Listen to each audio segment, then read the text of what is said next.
മക്കളെ, കുരുക്ഷേത്ര യുദ്ധം രാത്രിയിലും തുടരുകയാണ്. കൗരവപക്ഷത്തിന് വലിയ നഷ്ടങ്ങൾ സംഭവിച്ചുകൊണ്ടിരുന്നു. നിരാശനായ ദുര്യോധനൻ സൈന്യാധിപനായ ദ്രോണരെ പഴിച്ചു. ആ പരാതി അയാൾ കർണനോടും അശ്വത്ഥാമാവിനോടും പറയുകയും ചെയ്തു. എന്നാൽ രണ്ടുപേരും ദുര്യോധനൻ്റെ അഭിപ്രായത്തോട് യോജിച്ചില്ല. യുദ്ധം തുടരുകയും കൗരവപക്ഷത്തിന് എണ്ണമറ്റ സൈന്യവും ധാരാളം മഹാരഥന്മാരായ രാജാക്കന്മാരെയും നഷ്ടമായിക്കൊണ്ടിരുന്നു. അർജുനൻ, ഭീമൻ, സാത്വികി തുടങ്ങിയവരുടെ കൈക്കരുത്തിനു മുന്നിൽ കൗരവ സൈന്യം തുടർച്ചയായി പരാജയത്തെ അഭിമുഖീകരിച്ചു. യുദ്ധം രാത്രിയിലും തുടർന്നതിനാൽ വെളിച്ചത്തിൻ്റെ കുറവ് ഇരുപക്ഷത്തിനും ഒരു പ്രശ്നമായി ഉയർന്നു വന്നു. ആദ്യം ദുര്യോധനൻ്റെ ആജ്ഞപ്രകാരം കൗരവപക്ഷത്തെ കാലാൾപ്പട പന്തങ്ങൾ കൊളുത്തി അവർക്കിടയിൽ വെളിച്ചമുണ്ടാക്കി. ഇത് കണ്ട് യുധിഷ്ഠിരൻ്റെ ആജ്ഞപ്രകാരം പാണ്ഡവരും കാലാൾ സൈന്യത്തെ കൊണ്ട് പന്തങ്ങൾ കൊളുത്തി. തുടർന്ന് നടന്ന ഘോരമായ യുദ്ധത്തിൽ കൗരവപക്ഷത്തിന് ഭീമമായ നഷ്ടങ്ങൾ വീണ്ടും സംഭവിച്ചു. അർജുനൻ അമിതമായ ആവേശത്തോടെ യുദ്ധം തുടരുകയായിരുന്നു. അത്രയും കേട്ടപ്പോൾ അർജുനനെ തടയുവാൻ കൗരവർ എന്തെല്ലാം ഉപായങ്ങൾ സ്വീകരിച്ചുവെന്ന് ധൃതരാഷ്ട്രർ സഞ്ജയനോട് ചോദിച്ചു. സഞ്ജയൻ പറഞ്ഞു, മഹാരാജാവേ, യുദ്ധം തുടർന്നു പോകുമ്പോൾ തന്നെ ദ്രോണരുടെ ആജ്ഞപ്രകാരം ദുര്യോധനൻ അനുജന്മാരെയും കർണൻ, വൃഷസേനൻ, ദുർധർഷൻ, കൃപർ, ദീർഘബാഹു എന്നിവരെ എല്ലാവരെയും വിളിച്ചുകൂട്ടി. എല്ലാവരും എൻ്റെ വാക്കുകൾ ശ്രദ്ധയോടെ കേൾക്കുക. ഇപ്പോഴത്തെ അവസ്ഥയിൽ പരാജയം നമ്മുടെ പക്ഷത്തിനാണ്. ആചാര്യൻ്റെ ജീവൻ പോലും അപകടത്തിലാണ്. അതിനാൽ നിങ്ങൾ അദ്ദേഹത്തിന് പൂർണ്ണ സംരക്ഷണം നൽകണം. കൃതവർമ്മൻ, ശല്യർ എന്നിവർ അദ്ദേഹത്തിൻ്റെ രഥചക്രങ്ങൾക്ക് സംരക്ഷണം നൽകണം. അതിനുശേഷം ദുര്യോധനൻ തൃകർത്തന്മാരിൽ ജീവിച്ചു വരുന്നവരെ വിളിച്ചു കൂട്ടിയിട്ട് പറഞ്ഞു, വീരന്മാരെ, പാണ്ഡവർ വളരെ ഉത്സാഹത്തോടെ യുദ്ധം തുടരുകയാണ്. ആചാര്യനും വളരെ ശ്രദ്ധയോടെ അവരോട് യുദ്ധം ചെയ്യുന്നുണ്ട്. അപ്പോൾ നിങ്ങൾ ശ്രദ്ധയോടെ അദ്ദേഹത്തിൻ്റെ രഥത്തിന് മുന്നിൽ നിന്ന് സംരക്ഷണം നൽകണം. ദൃഷ്ടദ്യുമ്നൻ്റെ മേൽ നിങ്ങൾക്ക് പ്രത്യേകമായ ഒരു ശ്രദ്ധ ഉണ്ടായിരിക്കുകയും വേണം. പാണ്ഡവ സൈന്യത്തിൽ അയാളെപ്പോലെ ആചാര്യനെ എതിരിടാൻ കഴിവുള്ള ഒരാളില്ല. നിങ്ങളുടെ സംരക്ഷണം ഉണ്ടെന്നറിഞ്ഞാൽ ആചാര്യൻ പാണ്ഡവരെയും സൃഞ്ജയന്മാരെയും നശിപ്പിച്ചുകൊള്ളും. ദൃഷ്ടദ്യുമ്നനെ അശ്വത്ഥാമാവ് വധിക്കും. കർണന് അർജുനനെ വധിക്കാൻ കഴിയും. എനിക്ക് ഭീമസേനനെയും. പിന്നെ ബാക്കിയുള്ളവരുടെ കാര്യം നമ്മുടെ സൈന്യം ചെയ്തുകൊള്ളും. അപ്പോൾ ഏത് വിധത്തിൽ നോക്കിയാലും നമ്മുടെ രാജാധികാരം കൈവിട്ടു പോകുകയും ഇല്ല. സഞ്ജയൻ തുടർന്നു, മഹാരാജാവേ, ഇപ്രകാരം അങ്ങയുടെ പുത്രൻ ആജ്ഞകൾ നൽകിയിട്ട് അയാളുടെ കർത്തവ്യത്തിലേക്ക് കടന്നു. വിജയം നേടാൻ കഴിയുമെന്ന ആത്മവിശ്വാസത്തോടെ ഇരു സൈന്യവും യുദ്ധം തുടർന്നു. മുമ്പെങ്ങും കണ്ടിട്ടില്ലാത്ത വിധം അതിഘോരമായിരുന്നു ആ രാത്രി യുദ്ധം. മഹാരാജാവേ, ഈ യുദ്ധത്തിനിടയിൽ യുധിഷ്ഠിരൻ പാണ്ഡവരെയും സൃഞ്ജയന്മാരെയും സോമകന്മാരെയും വിളിച്ച് ആചാര്യനെ വധിക്കുവാനുള്ള തന്ത്രം മെനഞ്ഞുകൊണ്ട് യുദ്ധം തുടരുവാൻ നിർദ്ദേശം നൽകി. അതിൻ പ്രകാരം പാണ്ഡവ സൈന്യം യുദ്ധം തുടർന്നു. രാജാവേ, ഭൂരി സാത്വികിയെയും കൃതവർമ്മൻ യുധിഷ്ഠിരനെയും തടഞ്ഞു. നകുലനെ ശകുനിയും ശിഖണ്ഡിയെ കൃപരും പ്രതിവിന്ധ്യനെ ദുശാസനനും എതിരിട്ടു. ഘടോൽക്കജൻ അശ്വത്ഥാമാവിനോടും ദുരുപദ രാജാവിനോട് വൃഷസേനനും യുദ്ധം ചെയ്തു. നകുലൻ്റെ മകൻ ദ്രോണരെ ആക്രമിക്കുന്നത് കണ്ട് അയാളെ ചിത്രസേനൻ തടഞ്ഞു. മഹാരഥനായ പാർത്ഥൻ അലംബുഷൻ എന്ന രാക്ഷസ രാജാവുമായിട്ടും യുദ്ധം ചെയ്തു. രാജാവെ, അതിശക്തമായി യുദ്ധം ചെയ്തുകൊണ്ട് ദ്രോണർ ധാരാളം സൈന്യത്തെ സംഹരിച്ചു. പാണ്ഡവപക്ഷത്തെ ഓരോ മഹാരഥനെയും അങ്ങയുടെ സൈന്യം തടഞ്ഞുകൊണ്ടിരുന്നു.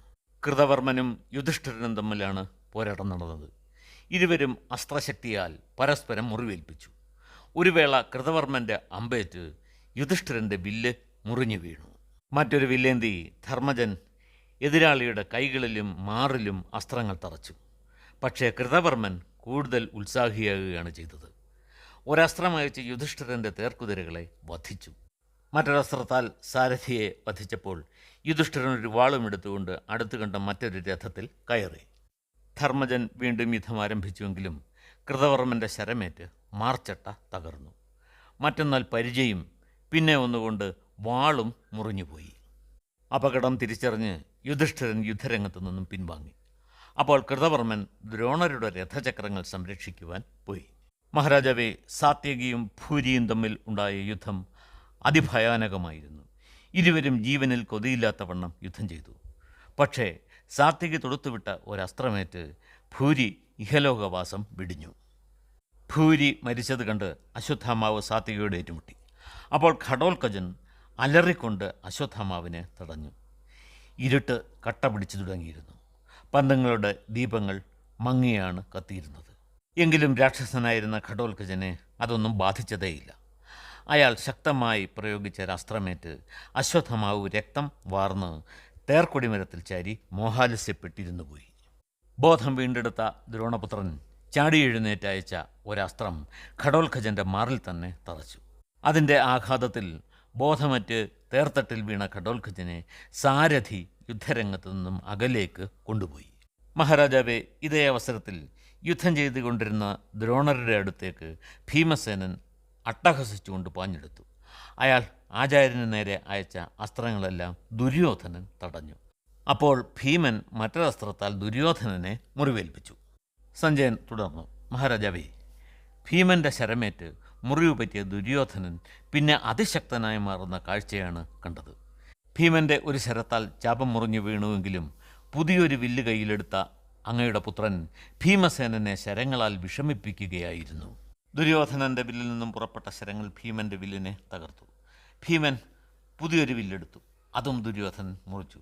ഇങ്ങനെ ഭീമൻ എടുക്കുന്ന വില്ലുകളെല്ലാം കൗരവൻ തകർത്തെറിയുകയായിരുന്നു. അപ്പോൾ ഭീമൻ ഒരു ഗദ ചുഴറ്റി ദുര്യോധനനെ എറിഞ്ഞു. ഗദാഘാതമേറ്റ് കുതിരകളും സാരഥിയും ചാവുകയും രഥം തവിടുപൊടിയാവുകയും ചെയ്തു. ഗദയുടെ കാര്യം നേരത്തെ മനസ്സിലാക്കി അങ്ങയുടെ മകൻ തേരിൽ നിന്നും ചാടി നന്ദകന്റെ രഥത്തിൽ കയറിയില്ലായിരുന്നുവെങ്കിൽ സൂതൻ്റെയും കുതിരകളുടെയും ഒപ്പം അയാളും കാലപുരിയിലേക്ക് പോകുമായിരുന്നു. ഇത് കണ്ട് ഭീമൻ ഒരു ഗർജന ശബ്ദം പുറപ്പെടുവിച്ചു.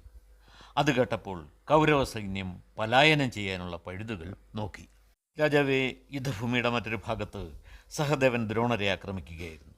സഹദേവനെ കർണൻ തടുത്തു നിർത്തി. കർണൻ്റെ ശരമേറ്റ് സഹദേവൻ്റെ വില്ല് തകർന്നു. മറ്റൊരു വില്ല് കയ്യിലെടുക്കാൻ അയാൾക്ക് നിമിഷാർത്ഥം മതിയായിരുന്നു. പക്ഷേ ആ വില്ലും കർണൻ്റെ ശരങ്ങൾക്ക് ലക്ഷ്യമായി. അപ്പോൾ സഹദേവൻ ഒരു വാളും പരിചയം എടുത്തുകൊണ്ട് ഭൂമിയിലേക്ക് ചാടി. പക്ഷേ കർണൻ്റെ അമ്പുകൾ കൊണ്ട് ആ വാളും പരിചയം മുറിഞ്ഞ് യുദ്ധഭൂമിയിൽ വീണു. ഈ അവസരത്തിൽ സഹദേവൻ ഒരു ഗദ കൈക്കലാക്കി അത് കർണൻ്റെ നേരെ എറിഞ്ഞു. ലക്ഷ്യം കാണും മുമ്പേ കർണൻ്റെ ശരങ്ങൾ ആ ഗദയെ ദിശ മാറ്റി വിട്ടു. ക്രുദ്ധനായ സഹദേവൻ കണ്ണിൽ കണ്ട ആയുധങ്ങളും തകർന്ന രഥത്തിൻ്റെ ഭാഗങ്ങളും ചത്തുകിടക്കുന്ന ആനകളുടെയും കുതിരകളുടെയും ശരീരഭാഗങ്ങളും എടുത്ത് കർണൻ്റെ നേരെ എറിയുവാൻ തുടങ്ങി. പക്ഷേ അതൊന്നും സമീപത്തേക്ക് വരുവാൻ കർണൻ അനുവദിച്ചില്ല. ഒടുവിൽ ആയുധങ്ങളെല്ലാം തീർന്നു പോയെന്ന് കണ്ടപ്പോൾ സഹദേവൻ പിന്തിരിഞ്ഞ് നടന്നു. അപ്പോൾ കർണൻ പരിഹസിച്ചുകൊണ്ട് പറഞ്ഞു, സഹദേവ, ഇനിയെങ്കിലും നീ വലിയ മഹാരഥന്മാരുമായി യുദ്ധത്തിനിറങ്ങരുത്. സഞ്ജയൻ പറഞ്ഞു, രാജാവേ, ഈ അവസരത്തിൽ കർണൻ സഹദേവനെ വധിക്കുമെന്ന് എല്ലാവരും കരുതി. അതിനുള്ള അവസരങ്ങൾ ധാരാളം ഉണ്ടായിരുന്നു. പക്ഷേ കർണനപ്പോൾ കുന്തിക്ക് നൽകിയ വാഗ്ദാനം ഓർത്തിട്ടുണ്ടാകാം. കർണൻ്റെ ആക്രമണത്തിൽ സഹദേവൻ്റെ ശരീരത്തിലും പരിഹാസവാക്കുകളാൽ മനസ്സിനും മുറിവേറ്റിരുന്നു. തൻ്റെ പരാജയം മൂലം അയാൾക്ക് ജീവിതത്തോട് തന്നെ വിരക്തി തോന്നി. ഹതാശനായി നടന്നു നീങ്ങിയ സഹദേവനെ പാഞ്ചാല രാജകുമാരനായ ജനമേജയൻ തൻ്റെ തേരിൽ പിടിച്ചിരുത്തി. ധൃതരാഷ്ട്രർ ചോദിച്ചു, സഞ്ജയ, സഹദേവനേറ്റ പരാജയം പാണ്ഡവർക്ക് കിട്ടിയൊരു വലിയ പ്രഹരമായിരുന്നു അല്ലേ? സഞ്ജയൻ പറഞ്ഞു, മഹാരാജാവേ, പാണ്ഡവപക്ഷത്ത് അതൊരു പരാജയമായി ആരും കണക്കാക്കിയതായി തോന്നുന്നില്ല. എങ്കിലും ഈ സമയത്ത് വിരാട രാജാവ് സൈന്യസമേതനായി ദ്രോണരുടെ മുന്നിലേക്ക് ചെന്നു. അദ്ദേഹത്തെ വഴിയിൽ വെച്ച് തന്നെ ശല്യർ തടഞ്ഞു. അവർ തമ്മിൽ ശക്തമായ യുദ്ധം നടന്നു. വിരാടൻ്റെ ശരമേറ്റ് ശല്യർക്ക് മുറിവുണ്ടായി. വേദനയുടെ കാഠിന്യത്താൽ ക്രുദ്ധനായ ശല്യർ വിരാടൻ്റെ തേരാളിയെയും കുതിരകളെയും ശരങ്ങളാൽ വധിച്ചു. വിരാടൻ ശല്യരുടെ തേർ തകർത്തു. അപ്പോൾ വില്ലുമായി അദ്ദേഹം ഭൂമിയിലേക്ക് ചാടി. ഇത് കണ്ടുവന്ന വിരാടൻ്റെ സഹോദരൻ ശതാനീകൻ സ്വന്തം തേരിലേക്ക് ജ്യേഷ്ഠനെ വലിച്ചു കയറ്റുവാൻ ശ്രമിക്കുമ്പോൾ ശല്യരുടെ അസ്ത്രമേറ്റ് അയാൾ പരലോകത്തേക്ക് പോയി. സഹോദരൻ്റെ മരണം കണ്ട് ക്രുദ്ധനായ വിരാടൻ ശതാനീകൻ്റെ രഥത്തിൽ കയറി ശല്യരോട് യുദ്ധം ആരംഭിച്ചു. അദ്ദേഹം പ്രയോഗിച്ച ശരമാരിയിൽ ശല്യരുടെ രഥം കാഴ്ചയിൽ നിന്നും മറഞ്ഞുപോയി. ശല്യർ അസ്ത്രപ്രയോഗത്താൽ ആ മറ ഇല്ലാതാക്കുകയും കൂടുതൽ ശക്തമായ ശരങ്ങളാൽ വിരാടനെ ആക്രമിക്കുകയും ചെയ്തു. ശല്യരുടെ ശരമേറ്റ് വിരാടൻ ബോധം നഷ്ടപ്പെട്ട് തേർത്തട്ടിൽ തളർന്നിരുന്നു. സാഹചര്യം മനസ്സിലാക്കിയ തേരാളി വിരാടനെയും കൊണ്ട് ദൂരേക്ക് പോയി. അപ്പോൾ ശല്യർ വിരാടൻ്റെ സൈന്യത്തിന് നേരെ തിരിഞ്ഞു. പാതിരാത്രിയുടെ ഇരുട്ടിൽ ശല്യരുടെ ശരങ്ങൾ വരുന്നത് കാണാനാകാതെ വിരാടസേന കുഴഞ്ഞു. അവർ സംഘമായി യുദ്ധഭൂമിയിൽ നിന്ന് ഒഴിഞ്ഞുപോയി. രാജാവെ, ഈ സംഭവം കണ്ട ശ്രീകൃഷ്ണൻ പാർത്ഥനെ ശല്യരുടെ മുന്നിലേക്ക് നയിച്ചു. പക്ഷേ ഇടയ്ക്ക് വെച്ച് അലംബുഷൻ എന്ന രാക്ഷസ രാജാവ് പാർത്ഥനെ തടഞ്ഞു. ഗാന്ധീവത്തിൽ നിന്നും പുറപ്പെട്ട ഏതാനും ശരങ്ങളേറ്റപ്പോൾ രാക്ഷസൻ ജീവനും കൊണ്ട് ഓടി. പിന്നീട് അർജുനൻ ദ്രോണരുടെ മുന്നിലെത്തി ചതുർവിധ സൈന്യത്തോടും ദ്രോണരോടും ഒരേ സമയം യുദ്ധം ചെയ്തു. കൗരവപ്പട ആ അക്രമത്തെ ചെറുക്കാനാകാതെ നാലുപാടും ഓടി. രാജാവെ, അപ്പോഴും യുദ്ധത്തിൽ അവിടെ ഇവിടെയായി മങ്ങിക്കത്തുന്ന കുറേ പന്തങ്ങളുടെ വെളിച്ചം മാത്രമേ ഉണ്ടായിരുന്നുള്ളൂ. ഉദയഗിരിയിൽ കട്ട പിടിച്ച ഇരുട്ട് മാത്രമായിരുന്നു ഉണ്ടായിരുന്നത്.